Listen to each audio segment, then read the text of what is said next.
Təşəkkürlər Məryəm, təşəkkürlər. Bu mahnı belə de Samir beləsi varını mənim yadıma saldı. Düzdür, Samirə zəng elədim, yatıb yəqin.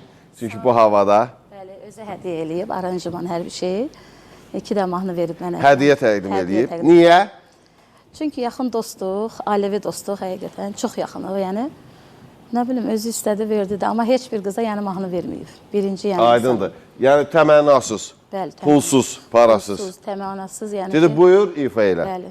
Zaten belə deyək, bir müddət öncə Samir mənə zəng eləmişdi ki, Məryəmlə bərabər gələsəm, daha sonra işlərin çoxluğundan gələ bilmədi. Çay için İlhamə xanım sağ olsun, bu yenə çayı gətirdi. Düzdür, Elvinə